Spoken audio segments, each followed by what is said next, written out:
Hey folks, welcome back to HeartGold vs. Crystal. We are here heading south from Pewter City in search of more Pokémon gyms to challenge. And our next stop is the Viridian Forest, which we will enter once we take care of this bug catcher. Now this episode's going to be another one of those Silence Bridge kind of episodes wherein you will occasionally see a Hoenn and or Sinnoh Pokémon. And I will explain what it is, and that's the extent of it. So, for example, there's that Burmy that just left quite rudely. What a jerk.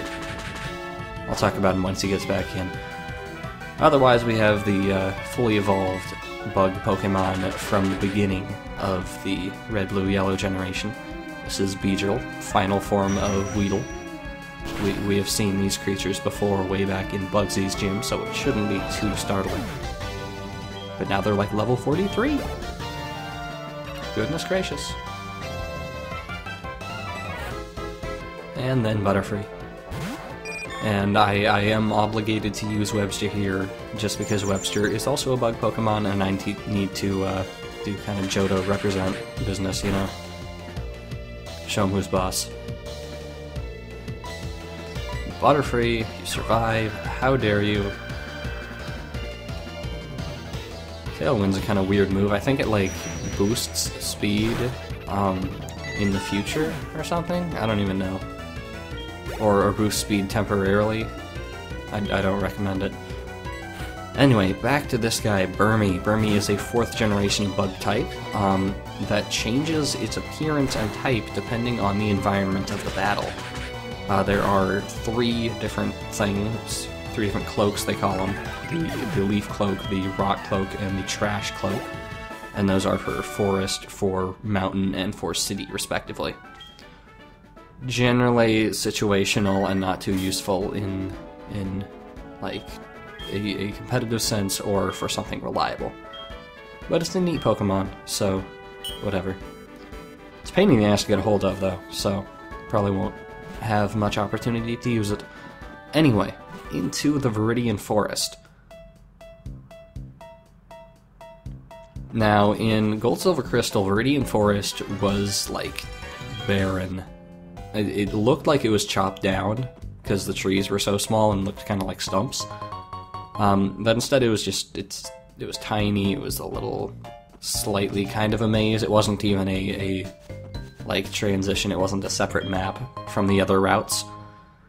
And it was just very depressing. There were no wild Pokemon. There, I think, were trainers, but it was just, felt very tiny compared to the dungeon that we encountered in the beginning of Red, Blue, and Yellow.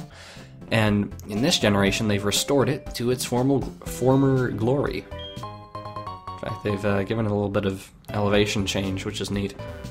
But yeah, this map is very much based on the original map from the original games. It's bigger, and there are wild Pokemon, and there are tons of bug catchers, and it looks overall a whole lot better. Anyway, let's, Webster fainted, get somebody else out in front. You needed to see that. I don't think you could have gotten by if you didn't understand the intricacies of my team switching process. Anyway, there's a TM for Psych Up. Psych Up, I think, copies the opponent's stat changes or something like that. I mean, if your opponent has a bunch of Dragon Dances up and you want those too, and can somehow survive while they're doing that, fine, but again, situational. Maybe in double battles, if you could target your teammate, it could be useful. I have not tested this theory, it came to me a few seconds ago.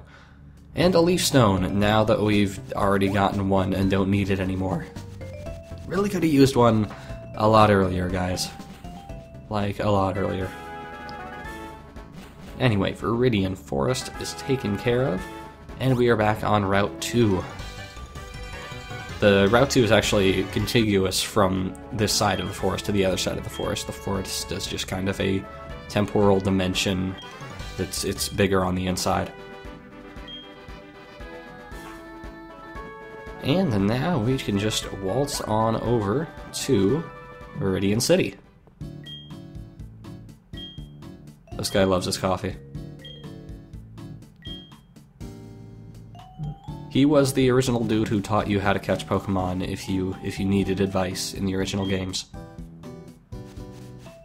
Anyway, there is in fact a Pokemon gym here, but it's inaccessible currently. It has a leader, but he's often away. That was the story in Red, Blue, and Yellow as well. And as of right now, we don't know who that leader is. We will find out very soon. But other than that, not much in Viridian City, so let's just continue heading south to Pallet Town and Route 1.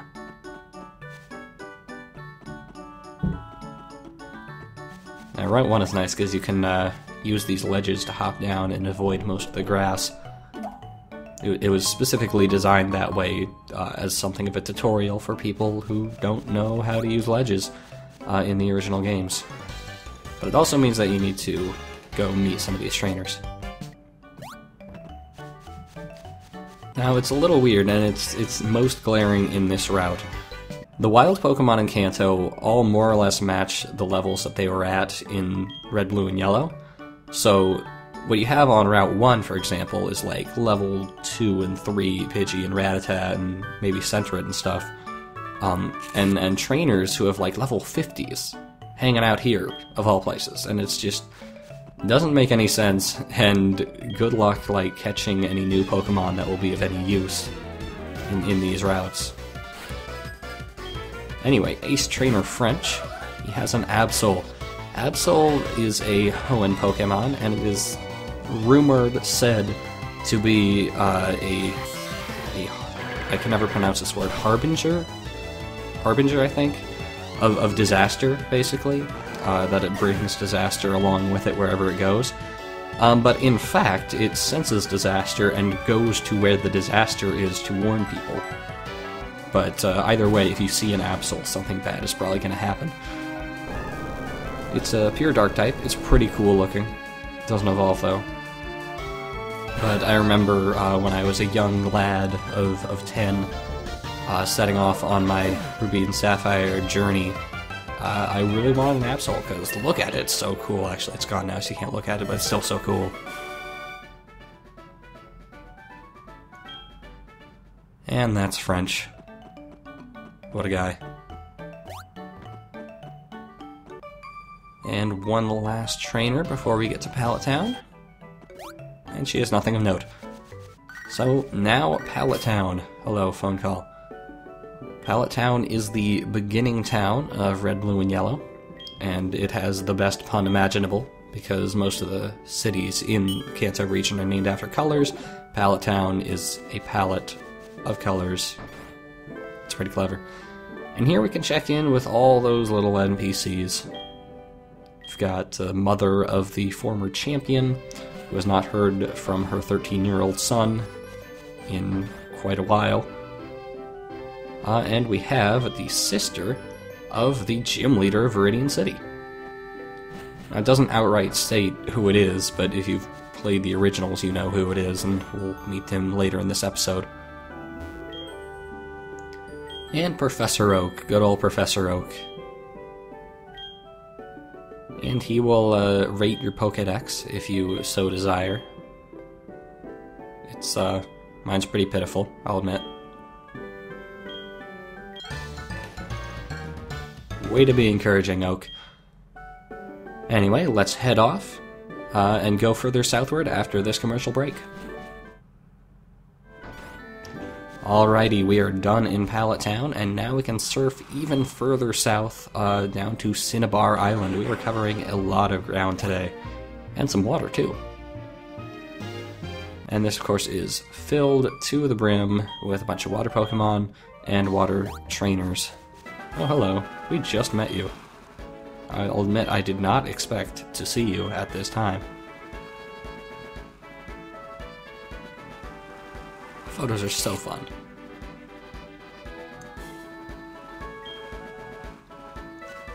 So yeah, you'll run into a bunch of swimmers, a bunch of fishers, and if I remember correctly, actually none of them, on this route anyway, have any new Pokemon, as in Hoenn and Sinnoh Pokemon.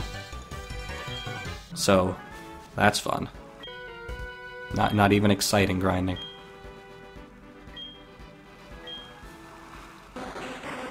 But I am, of course, obligated to fight each and every one of them.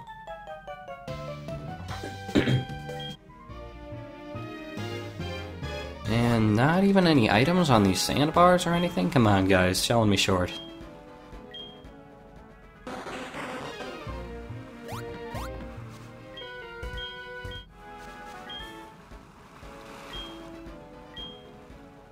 And I think we're almost to Cinnabar, maybe, hopefully. Nope, nope, there's a swimmer who's... I don't know how he's doing that. Like, I don't know how you can build up forward momentum in the water while simultaneously spinning around. I don't know how, like, you can make your body do that. Especially in the middle of the ocean, where you can't, like, push off with your legs. I'm overthinking things. It's just supposed to be wacky.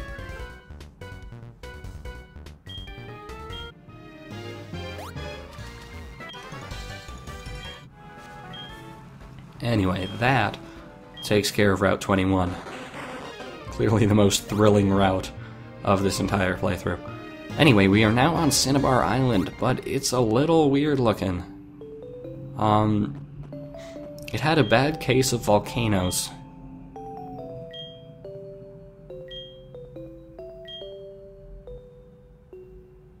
Yeah, this used to be a town with a science lab and a mansion and a gym. But then a volcano happened.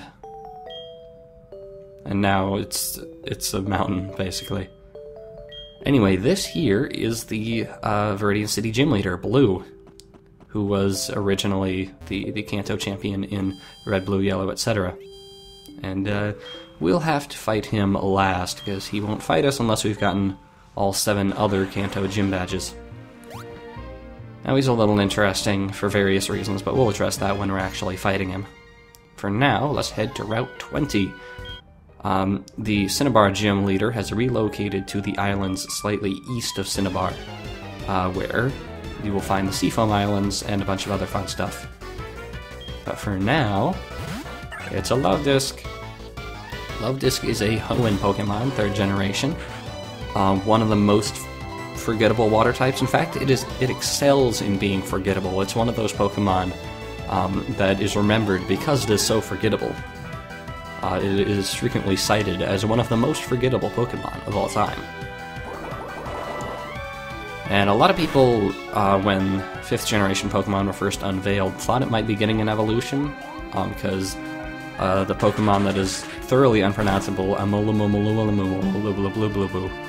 looks a lot like it. But it's not. It's a solo, no evolution, pretty weak, not much of note. And so yeah, this route does actually have a number of somewhat interesting Pokemon to show off. Not a ton, but some. Such as this Wingull, which really should have evolved by now. Wingull is a water-flying type introduced in Hoenn, and a very popular HM minion. It's pretty decent, but most people kind of hate it because they've seen so many of them throughout their travels in Hoenn.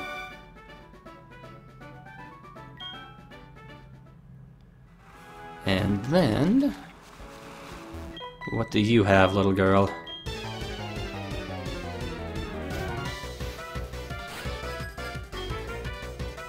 Cheyenne here has a Shinx.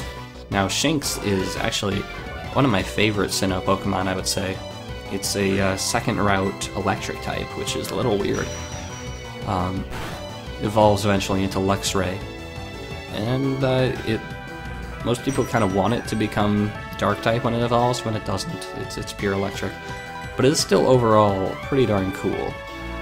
And it is an electric type early on in the game, which is something of a rarity aside from like Pikachu. But of course, this thing should be evolved twice by now, and it isn't, and I don't know what to believe anymore.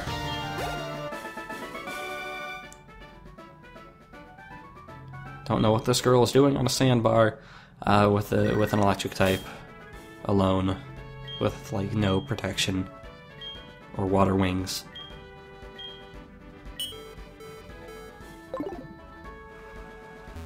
But continuing on... Ooh, hello there.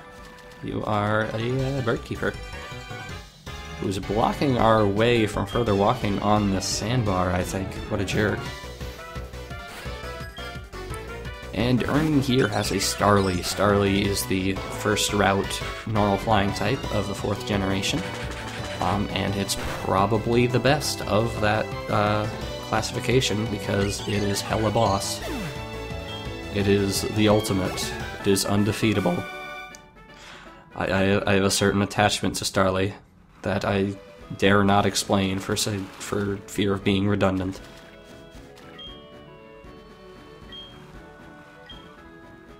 But it is actually really good. When it evolves, it gets close combat, which is really good fighting type move, and pretty darn fast and high physical attack, which is great.